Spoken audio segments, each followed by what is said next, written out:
Everyone, welcome to another card making tutorial for today. And today I decided to make some rainbows because you can never have enough rainbow in your life. And for the design, creation, etc., I'll be using these masking stencils. Now I'm showing you the different shapes of masking stencils available with CraftAngles. The one that I'll be using is a square shape. And of course, you can repeat the same logic across any shapes of masking stencil that you like. So here I'm showing you kind of the three stencils that come in a pack. Now here I realized that since my background is white and the stencils are white, you may not have seen all the details. So here you can see how those individual three stencils come, and you get corresponding positive part of the squares as well, so that you can kind of play around with negative as well as positive stencils to create various designs. For this card we'll be using a regular stencil which will have negative square die cuts in it, and the card base will be CraftAngles notelets. This I'm using is the regular A2 card size notelets, so it will open up like a regular card, and then you have a corresponding envelope. Now instead of doing a vertical card, which normally we do a lot, I decided to do a horizontal card this time. Now here are all the distress inks that I'll be using, all these colors that you can see. Also the link of all the products that I use, they will be in the description below, so you can directly buy them in case you are interested. Now here I am using CraftAngles ink blending brushes to kind of create a rainbow. So the idea of this card is to create rainbow squares, have them overlapping, and start from left to right in the shades that I have shown. So in left it will be purple, and then it will end in the right, which will be a red color. And initially I was trying to show you how you can do it using just some masking paper or hands. However, for me, I personally find it difficult and time consuming, so I tend to use this masking Make Art Stay Station by Wendy Vecchi.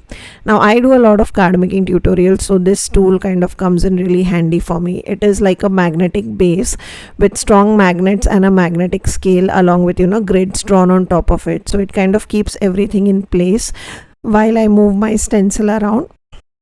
It also helps me lining everything up together. So here you can see once I have the stay station, how quickly the stenciling part will go from one color to other. Of course, if you don't do a lot of card making, or if it is something that's not in your budget, you could definitely use masking tape and mask the stencil, and then color it using one of the color and ink blending brushes, then remove it, move to the next square, so on and so forth. So here I am kind of just repeating the same thing, and since these are distress inks which are reactive with water and they clean very easily, so all I did was just wet a tissue and then kind of use that tissue in between to clean my stencil.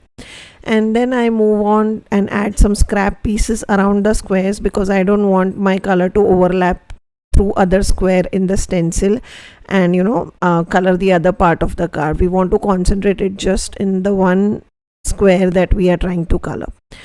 And here kind of just repeating the same process. So I have cut out the whole me removing and setting up the stencil etc part, because I have already shown that to you in the start of the squares, but you get the idea.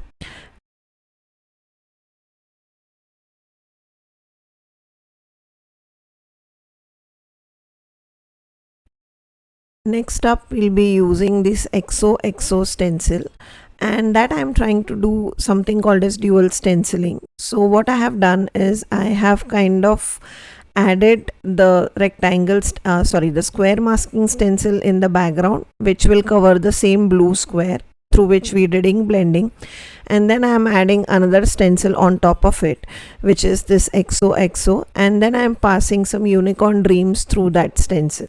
So what this will do is it will restrict my stenciling in that square area, and it will create that XOXO pattern within that square. So we are basically passing paste through two layers of stencil.